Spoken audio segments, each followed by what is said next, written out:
you would like to support the 80s Slasher Librarian YouTube channel, then check out the merch store and the Patreon page, links in the description below. Friday the 13th, the novelization of the film by Simon Hawke. Chapter 3. Back inside her cabin, Alice stripped off her bathing suit and slipped into a robe. Steve still hadn't returned from town. So far, he'd spent the whole day running in every direction at once.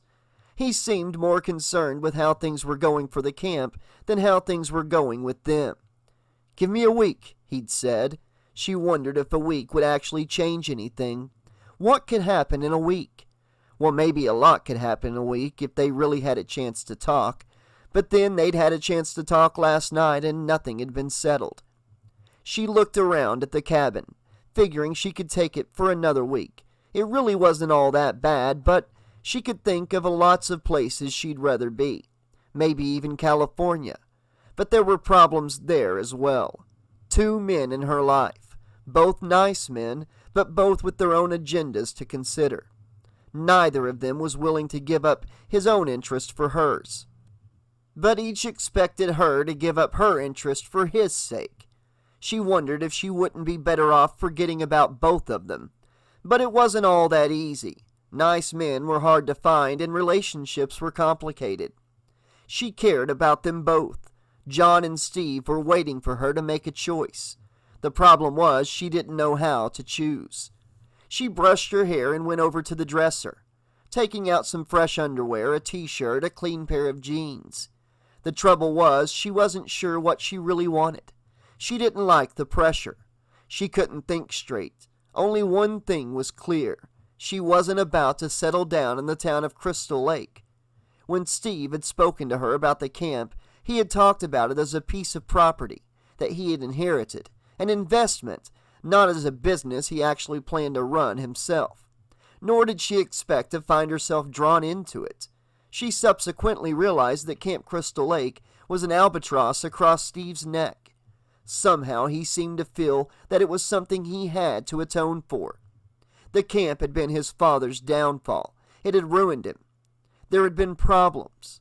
She knew that a little boy had died. Steve didn't like to talk about it. He wouldn't elaborate, and the following year something terrible had happened after that. An accident, Steve said, but the talk in town didn't sound as if whatever happened had been an accident. Why did they call the place Camp Blood? One of the other kids, Ned, or was it Bill, had mentioned some killings that had occurred here. She had wanted to talk to Steve about it, but he was sensitive about the subject. She knew the moment she brought it up, he would overreact. She thought it would probably help to talk about it, but it was an extremely sore subject with him. She sighed. How can you hope to have a relationship with someone who avoids things? You can't solve problems by pretending they aren't there, and the camp was a real problem with Steve. He was obsessed with making it a success. If he devoted as much energy to his relationship, maybe she wouldn't be thinking of going back to California. Part of her wanted to leave and just be by herself for a while, to think things out. And part of her kept hoping he'd give her more of a reason to stay. As she shut the drawer, she felt something smooth brush by her foot. She jerked it back and looked down to see a large, black snake slithering underneath the dresser. She jumped back and screamed. "Bill?" Bill was outside the cabin, clearing out some brush with a machete when he heard Alice scream. He took off toward her cabin at a sprint. Alice called again for Bill to hurry. He came running through the door holding the machete. "What is it?" "There's a snake over there," she exclaimed, backing against the door. "Where?" She pointed at the dresser. "What do I do?" he said. "Kill it." He glanced uneasily toward the dresser, but he couldn't see the snake. "It might bite," he said uneasily, holding the machete out before him. "Haven't you ever been in the woods?" said Alice. "We're not in the woods." Jack burst in, startled by the screams. He was carrying a shovel. Marcy was right on his heels. Jack stopped when he saw Bill poised with the machete. "Jesus, Bill, what are you doing?" Ned and Brenda rushed in, breathless. "What is it?" Ned asked. "There's a snake in here," warned Bill, crouching and looking all around as if expecting the snake to come charging at him. He knew snakes could move very quickly. "Why are we in here?" Marcy said. Alice screamed and pointed as she spotted the snake slithering under the bed, shouting, "There it is!" "Whoa! Whoa!" shouted Ned, seeing the size of it. "Feet don't fail me now," I can't sleep with a snake in here.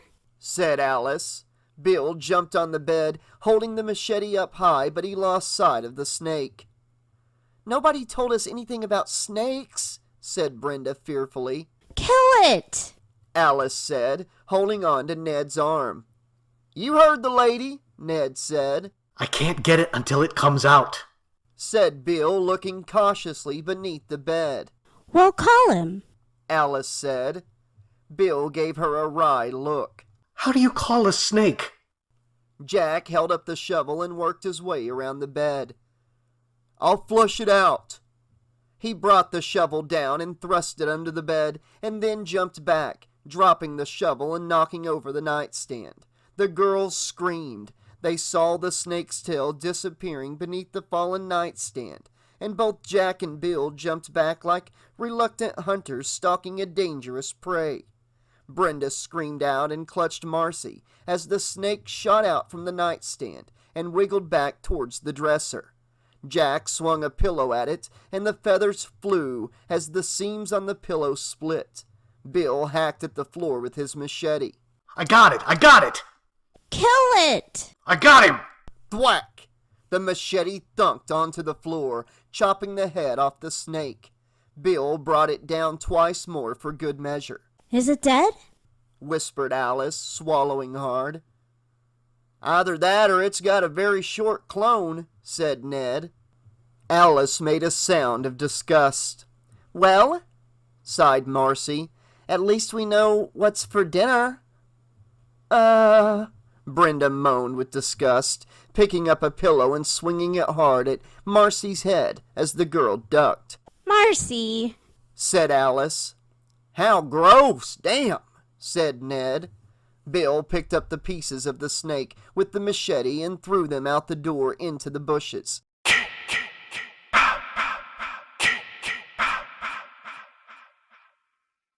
The girl who'd been hired to cook still hadn't arrived, so they were left to their own devices for supper. Steve Christie still hadn't returned. Alice reminded them that he said he would be back sometime that evening, so they decided not to wait for him. They trooped into the kitchen to check out supplies. Brenda found some greens in the refrigerator. "Do you want me to go ahead and make some for everybody?" "That would be great," said Marcy. They had all worked up an appetite, and nobody felt like sandwiches and chips again. "Oh, and I think there's some hamburger in there, too."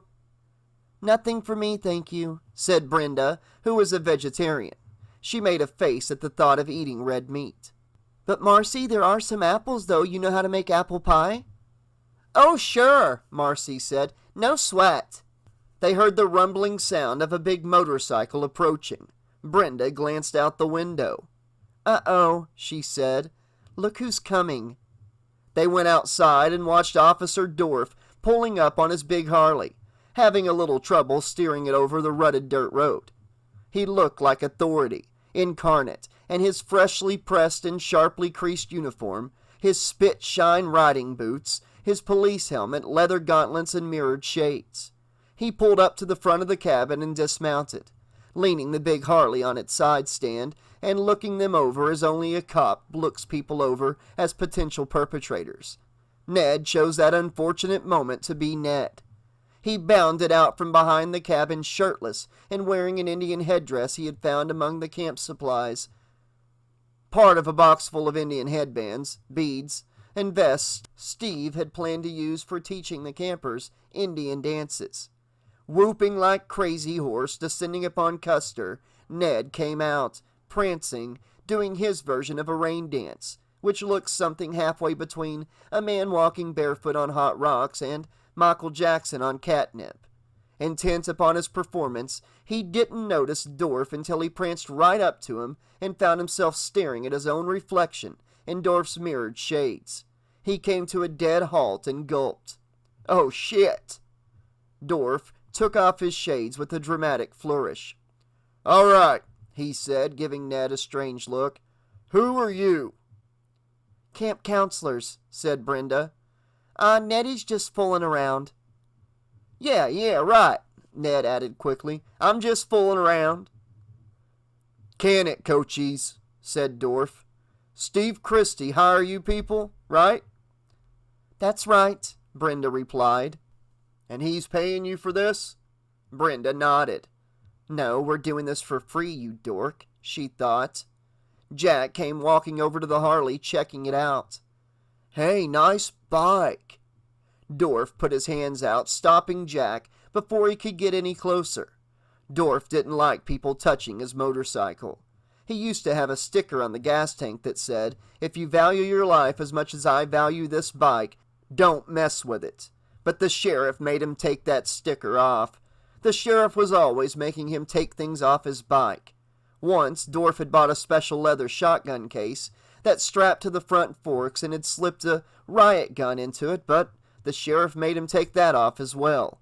"You're not Rooster Cogburn, Dorf," the sheriff had said with a world-weary tone. "You're a police officer. You're supposed to patrol the town on that thing and ride up speeders, not case down stagecoach riders." Dorf didn't think the sheriff understood about projecting authority. Not only did the sheriff never shine his boots, he didn't even wear regulation police boots. He wore Red Wing work shoes, the oil leather kind that didn't take a shine. One time, Dorf had heard about a special charity program up in New York that bought bulletproof vests for the police, and he had used department stationery to apply for 4 vests for the Crystal Lake Police Force. The sheriff had returned them with a letter of apology. "I don't really think we need 'em, Dorf," he had said. "Cassidy and Sundance ain't been through here in years." Dorf was often frustrated in this manner when all he was trying to do was bring some snap and polish to the force. He knew that a strong police presence was essential to crime prevention, and he knew it worked. There hadn't been much crime at all in Crystal Lake since he had joined the force 2 years prior. There hadn't been much crime in Crystal Lake before he joined the force either. But that was hardly the point. He fixed Jack with a hard stare. "You been smoking, boy?" "Smoking?" Jack said, raising his eyebrows. He grinned. "I don't smoke. It causes cancer, you know what I mean?" Dorf squinted at him. He thought it made him look mean. Instead, it just made him look nearsighted. "What, did you just get off a spaceship or something? Colombian gold, man, grass, hash, weed. Dig it?" Ned glanced at Brenda. "What's he talking about?" "Hey, don't get smart," snapped Dorf. "Me?" Ned asked innocently. "I'm as dumb as they come." "Hey," said Dorf, pointing at him. "Not another word out of you, understand?" "Officer?" Marcy started. "Officer, really," Brenda said at the same time. "There's nothing going on here. We're just trying to get the place in shape." "In shape for what?" said Dorf. Brenda rolled her eyes. Bill approached him, speaking politely. "Officer, is there anything we can do to help?" "We'd be glad to help you out," said Marcy. Dorf glanced at them all suspiciously. "I'm looking for somebody." "Yeah? Who's that?" said Bill. "A guy named Ralph," Dorf replied. "Town crazy." Ned laughed. "Well, hey, no crazy people around here, Dorf poked him in the chest with his index finger. "I told you to sit on it, Tonto. Now, I got word that Ralph was peddling out this way, spouting his gospel." "We haven't seen anybody here, officer," said Bill. "Just us," Marcy added. This guy Ralph," said Brenda. "Is he dangerous?" She was thinking about the figure she thought she'd seen back at the lake watching. "Every time that loony gets drunk," said Dorf. "He gets caught, I end up spending the morning in court, and he gets a week in jail." The speaker mounted on the handlebars of the motorcycle crackled as the dispatcher's voice came over the radio. Cycle 2, where are you? Come in, Cycle 2, Cycle 2. Jack picked up the mic, but Dorf instantly snatched it from him and pushed him back, giving him a stern look. "This is Dorf. I'm out here at Camp Crystal Lake, over." "Well, get back in, Dorf," the radio blasted. "Sheriff wants you back in town on the double." "Roger that," said Dorf into the mic. "That's a 10-4 on my way out." He turned to the group. "Never keep the sheriff waiting." He hitched up his pistol belt. "You kids keep your noses clean, you understand? You'll be hearing from me if you don't." He made eye contact with each of them. "We ain't gonna stand for no weirdness out here." He nodded for emphasis. He put his shades back on, threw his leg over the bike, and punched the electric starter. The Harley rumbled to life, and he blipped the throttle several times, staring at them through his mirrored shades. He wished he could pull a donut, locking up the front brake and shifting into gear, giving a lot of throttle so the rear wheel could slide around in a 180. But the last time he'd tried that, he had dropped the bike on its side in front of Harlan's hardware store, and he had to ask Harlan to come out and help him pick it up. He still hadn't heard the end of that one. He carefully eased the bike around over the ruts and gave it some gas. The rear wheel spun in the dirt, and he almost lost it, but he managed to save himself at the last instant, and he shot off down the road. They laughed as they watched Dorf ride off into the sunset. Ned walked back toward the cabin in an exaggerated version of John Wayne's rolling gait, and then tossed off a salute at Dorf's back. Marcy and Brenda shook their heads and went back into the cabin.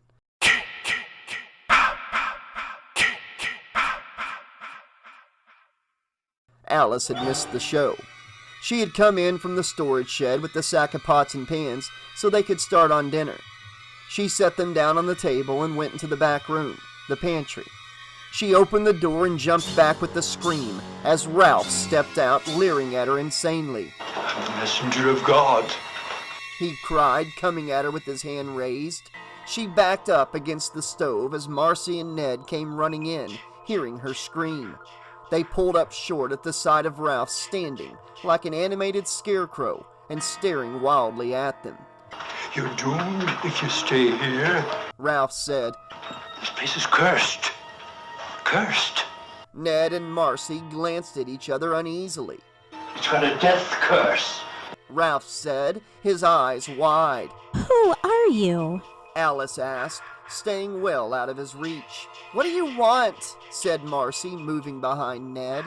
"God sent me." Ralph answered. "Get on out of here, man."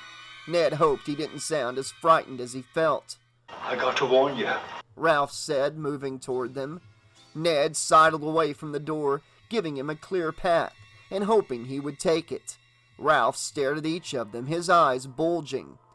"You're doomed if you stay. Go. Go." He suddenly lurched past Ned and went out the cabin door, hurrying away without a backward look. Ned watched him go and then took a deep breath. "I think we just met Ralph, guys," Good. said Alice, putting her hand to her forehead. What's next? She looked out the door and saw Ralph approaching on his rickety old bicycle. "It's got a death curse." He shouted at them as he pedaled down the same road Dorf had taken only moments before.